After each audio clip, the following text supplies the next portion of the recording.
Hi, folks. Rick Wedell here. I'm the Chief Investment Officer at RFG. Thought I'd come to you today with a brief market update, kind of let you know what's going on out there.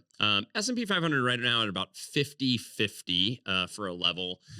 That is up about 6.5% year to date, so still doing really well for 4 months into the year. But it's off about 3.8% from the highs back in March. So right around March 28th, we had a high for the S&P, and we've come off, consolidated a little bit underneath that. A lot of that has to do with the changing narrative in the marketplace around inflation and interest rates, which will be the subject of most of this market update in terms of, informing you guys what's going on and also how bonds are reacting to that, as well as, what to look for going forward. So without further ado, I think within the month of April, you've sort of seen a shift in how the market is thinking about the stickiness or pervasiveness of inflation.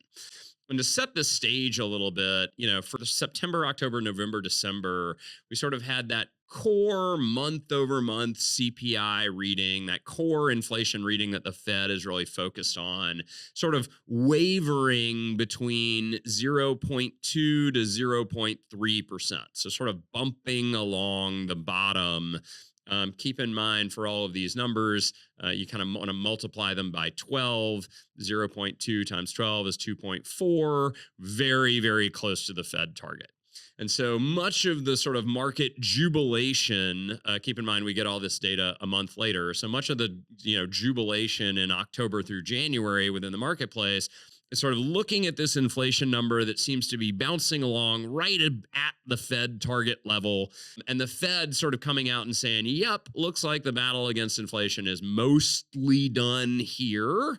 And so, we can start to go ahead and think about lowering interest rates. And then we get the data for January through March, which once again comes out with a 1 month lag. So comes out in February through April. And all of those readings, every single one of them has been 0.4% month over month in the core, which once again, multiplied by 12 is 4.8%. By the way, math nerd note, that's not how you do multiplicative addition, but it's close enough. 4.8%, far enough away from 2 that the Fed is kind of looking at those numbers and the market is looking at those numbers and saying, felt like we were bouncing along the bottom. Now it feels like we're kind of far away from that bottom. 0.4% is pretty far away from 0.2, particularly once we've had 3 months in a row of that reading.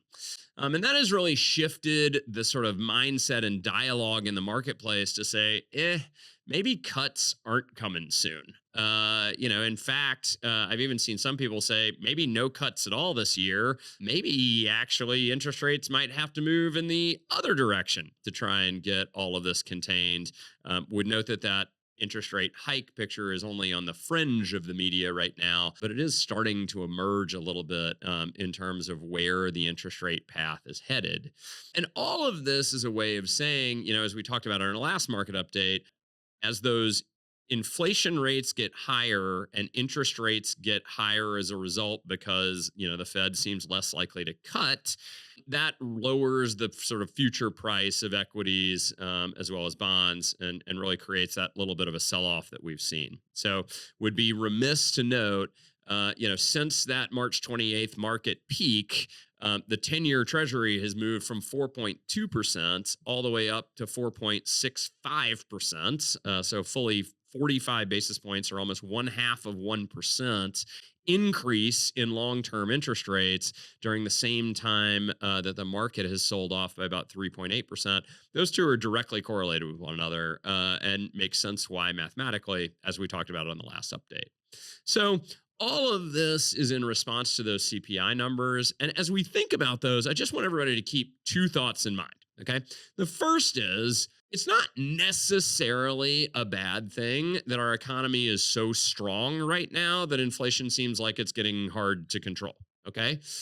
So the fact that unemployment remains very low, the fact that wage growth remains, robust, the fact that consumer demand remains high, it's better than the alternative of, oh my goodness, we seem to be careening off a cliff. It does mean that the Fed has its work cut out for it to keep those inflation rates down. The second thing that I would just want everybody to note on this is keep your eye on the second derivative. Okay.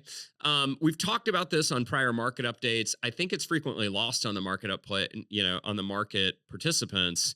The 10-year treasury moving from 4.2% to 4.65% is in fact constrictive on the economy, right? It raises mortgage rate, it raises car loan borrowing rates, it raises a whole lot of interest rates, which actually helps to constrict economic activity. So in a weird way, as you see the equity markets start to sell off, which impacts consumer confidence, as you see those long-term interest rates rise, as everybody plays this guessing game around the Fed actually kind of gets what it wants, which is more constrictive and restrictive financial conditions, which may actually do their job for them. So be interesting to see how the rest of the year plays out in terms of inflation. With that, as always, if you have any questions, please feel free to reach out to myself or to your advisor. I hope you're having a great day and I look forward to talking to you again soon.